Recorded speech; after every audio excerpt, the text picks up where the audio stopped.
about 10 minutes of questions from the folk in the room, and then we'll go to Zoom for 5 minutes. In order to allow as many folk on Zoom to ask questions as possible, I'd ask if you could just ask one question, one follow-up question, and then we'll move on to the next person. Everyone in Zoom can keep themselves muted when they're not talking. If you can do a virtual hands up if you'd like to ask a question. One final point, you may have all noticed that we issued a statement from Steve Clark and from Andy Robertson about our stance, so to speak, on taking the knee. Manager's opinion as the matter is now dealt with. We respectfully ask everybody to just refer to the statement and to keep this press conference on the football. We will start with... Anybody wants to start? James pointing to Charles. Charles is pointing to James. Sure. Charles, you can kick us off.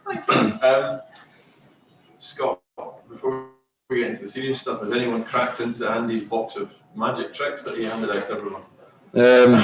I think I've seen a few Apple Watches kicking about the training ground, but I think everyone will probably just keep it. Obviously, it's quite special, got our name on something, so I think it will stay in the box for a long time. Is it no one's brave enough to go for the Iron Brew given you're in a training camp? Nah, not quite yet. Certainly no whiskey. That's probably a good thing. The camaraderie in the squad, is that in some respects sum it up? And how important do you think that will be in this tournament environment? Yeah, definitely. It's almost got a club feel now, because this same group of players has been together for quite a long time. Obviously the 10 days we had in Spain last week was really good for that as well. And obviously the 2 results we got out there and the 2 decent performances helps that. Looking at this Czech game, you played against the Czechs over there last autumn when it was essentially a B team, and that was a difficult night in some respects for Scotland. But then obviously you beat them at Hampden. How do you view the opposition in terms of the calibre and what you can do against them, given those 2 games in context? Yeah, they're a very good opposition. Obviously, the first game we played against them, we can't read too much into that because there was so many changes. We made that night very difficult for ourselves. The second game, I thought the boys were excellent. But ultimately, I think for us, in these 3 games, to begin with anyway, it's up to us to impose ourselves in the game. We've certainly got the quality of players to do that, and hopefully we can start with that on Monday. Would you accept that this first game could set the tone for the entire tournament? Yeah, definitely. We've got to start this as well as we can. We're not just here to make up the numbers, we're here to leave our mark on the tournament and hopefully do really well. How big an advantage do you as players regard playing at Hampden in a major tournament? Yeah, definitely. I think playing at a stadium that we're all used to will help us, and it'll be great to have some of our own fans in there as well. Obviously not as many as we like, but to just have that bit of home crowd behind us should help us also. The fact that you've not seen supporters for over a year, what's that difference going to be, you think? I just think everyone in Scotland will be desperate to get behind us, and I think we'll really feel that when we're in the stadium, and we're desperate to put on good performances for them and really give them something to remember. Just one final one for me. In terms of your own personal battle to try and get into the starting lineup, how do you feel your form is, and how big a task is it for you? Yeah, it's going to be a massive task. The lads that are playing in front of me in the last few games are all playing at a top level. I've not really had any real consistent run of games this season, so it's going to be difficult for me. But all I can do is train as well as I can and try and catch the managers out when I give them an opportunity. Scott, have the levels of excitement built now that the tournament is finally starting today?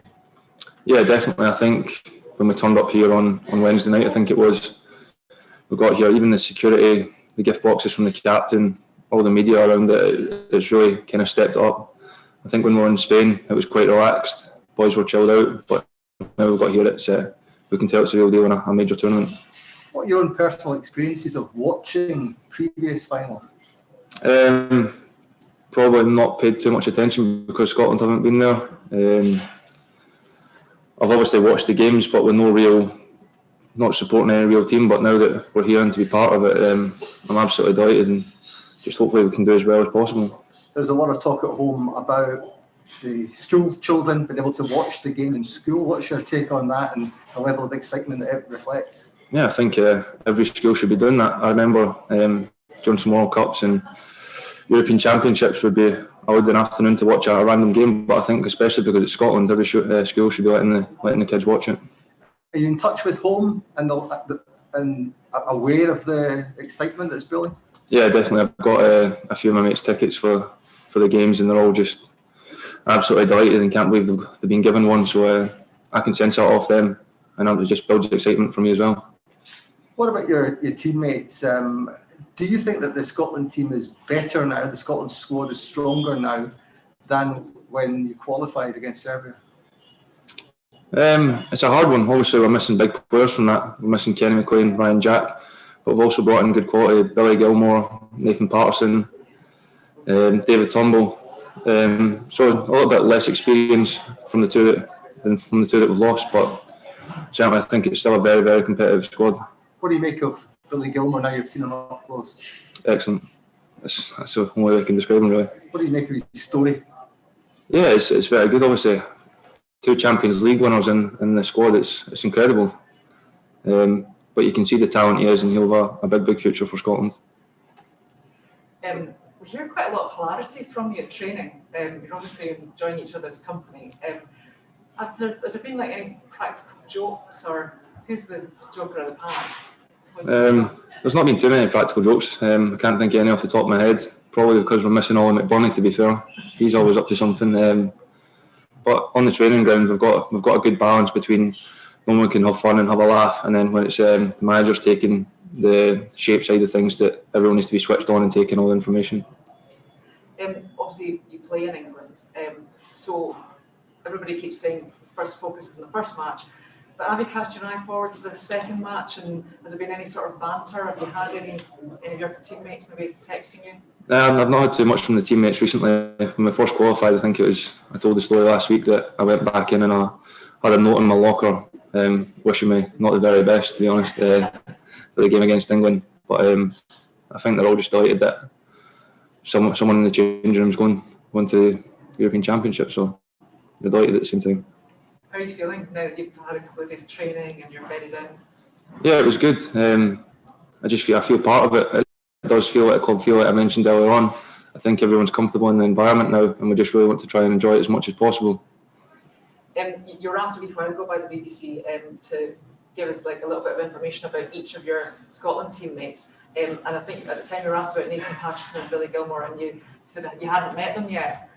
We've just heard you speaking about Billy. Can you just tell us what you've learned about Nathan since you've met him? Yeah, he's a confident boy and an excellent player. I learned that in the first training session in Spain when he nutmegged me and got the ball at the other side. So he's certainly not lacking confidence. But I think when him come on against Luxembourg in the second half that night, he was excellent going forward, but also excellent defensively. And it's another player that's got a big future, not only with Rangers but for Scotland as well. And how's the head coach been with you? What's your relationship like? Yeah, it's good. He keeps himself to himself most of the time, but you know exactly what he expects of you and demands of you on the training pitch, and if you're called upon in games. He doesn't give much away, does he? No, he doesn't. He's slightly more relaxed than he is on camera, but he's very serious and he knows the job that we've got in hand, so he's fully focused on that. Scott, it's important also to relax at these kind of tournaments. So with that in mind, and I've heard you battling with Charles about it, how's the golf been going? The golf's been not bad. I've played a lot since the end of the season. I think we'll probably struggle to get 18 holes in round here just with the busy schedule we've got. But certainly in Spain, we got out on the course a couple of times, and there's serious competition on the course as well, to be fair. Between who in particular? Everyone. I think Andy Robertson and Greg Taylor fancy themselves the most. But I'm sure there's a few challengers if we do get the opportunity to go out there. And in terms of that downtime that you do have, what else are the boys doing just to kill a bit of time?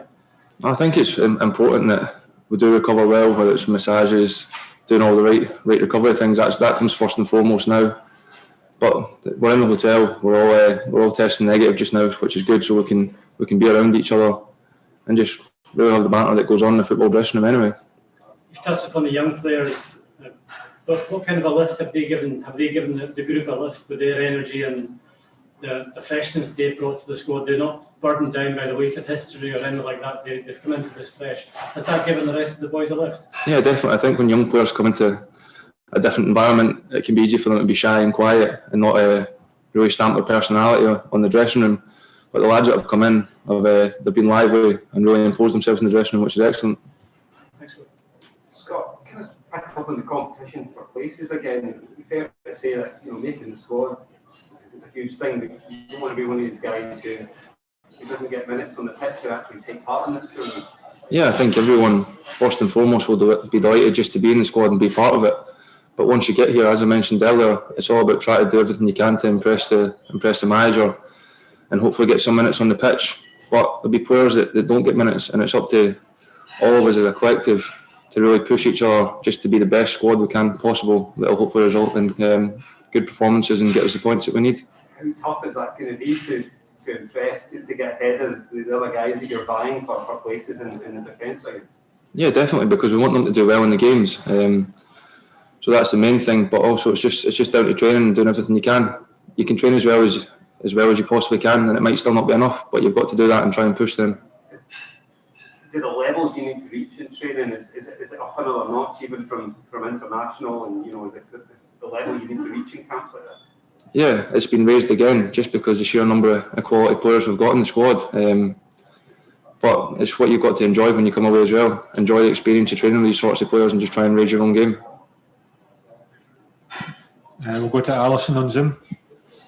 So with the tournament obviously starting tonight, are you guys starting to feel the real magnitude of what's ahead of you in terms of the expectation from all the Scotland fans? Because it has been so long. I mean, some of you weren't even born the last time we were there.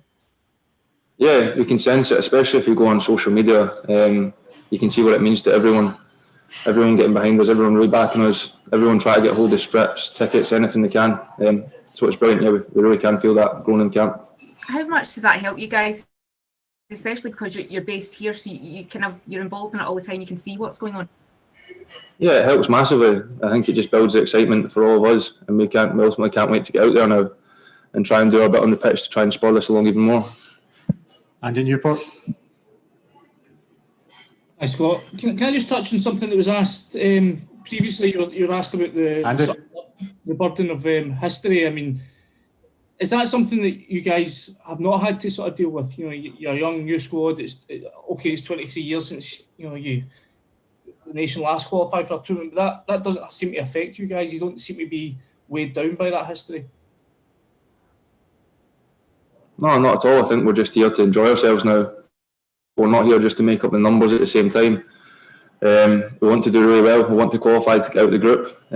So, yeah, there might have been a burden in previous years, but now we've done it. We're here to enjoy ourselves, but also be a serious force. And I suppose as well, I mean, it's a chance to make yourselves sort of heroes, national heroes, put yourselves into the history books, and a good win, given the way that the tournament's set up, and third place can possibly get you into the knockout stages. A win in this first game could pretty much put you within touching distance of that. Yeah, definitely. It's a massive game, but all the games are important. But as I mentioned earlier, we're desperate to start the best way possible, and that would be to get a win at Hampden in front of fans. Gabriel. Scotty, how are you getting on? Yeah, I'm all good, thank you. Just wanted to know what the plans are for tonight's game. You're going to be watching it together, and how do you think it will feel watching a major tournament for the first time that you're actually going to be competing in a few days' time? Yeah, we'll definitely all be watching the game together, probably in the players' lounge. It'll be strange. I've no idea how it'll feel, to be honest. It'll be different taking it in from a tournament we're actually at, a tournament we're going to be part of. But we'll just try and enjoy it. But we'll also have an eye on all the games and see what's happening. What are you looking forward to most about the game on Monday? Is it looking up, see all your mates at Hampden with McKenna 26 on the back, or the game itself? What are you looking forward to most? I don't actually know, to be honest. Just being part of it and try to enjoy the experience as much as possible. That'll probably do it, to be honest. And hopefully top it off with a win. Roddy. How much would you say that this international squad now feels like a club setup? Yeah, definitely. It's probably the most club feel I've had since I've been in a Scotland setup. Mainly because the squad has been pretty consistent over the last 18 months to 2 years. And also the fact that we've spent so much time together recently, whether it was in March, then obviously we had the 10 days previous to coming away here. So it does feel like a proper club. And when you remember that the opening games involved Russia and Belgium, and Scotland were taking a bit of a battering in those days, that's not something that looks likely to happen now, a defence that ships goals. No, definitely. We've got a very strong team, especially at the back, but it's up to everyone as a collective to stop the ball going in the net. And I think now we carry a good threat going forward that we can also get goals at the other end. How do you feel the manager's solving of the problem that some people suggested was there between Kieran and Andy, putting them in the right positions? That seems to be solved now, and the team looks a lot more fluent now because of that. Yeah, I think KT's been excellent when he's been asked to play that left centre back role. I also think that causes opposition big problems. They don't know how to deal with it. Obviously, I'm stepping in, overlapping, and hopefully he can continue to be a real threat against opposition teams in the coming games. James? Hi, Scott. You've talked about how Scotland aren't here just to make up the numbers, and you just said it there that you're looking to get out of the group, which is something that Kevin mentioned yesterday as well. Is that something that the managers kind of talked to the group about, or is that like an unspoken thing? Has that been discussed at all? It was the very first thing he said to us. He says we're here to enjoy it, but also we're not just here to make up the numbers. We're here to try and get out of the group, and we're taking this very seriously. That was his main instruction. Yeah. Just because that would be an historic first for Scotland. So I wonder if you feel that way, or whether it's just kind of completely focused on the job at hand. No, I think deep down it's focused on the job in hand and try to get out of the group. The manager's made that evidently clear. But we do just need to try and enjoy it as much as we can as we're going along. Thanks a lot. We've got time for one final question from Zoom. Anyone? Wonderful. Thank you, everybody. All the best, Scott. Cheers. Thank you. Cheers. Thanks, Scott. Cheers, mate.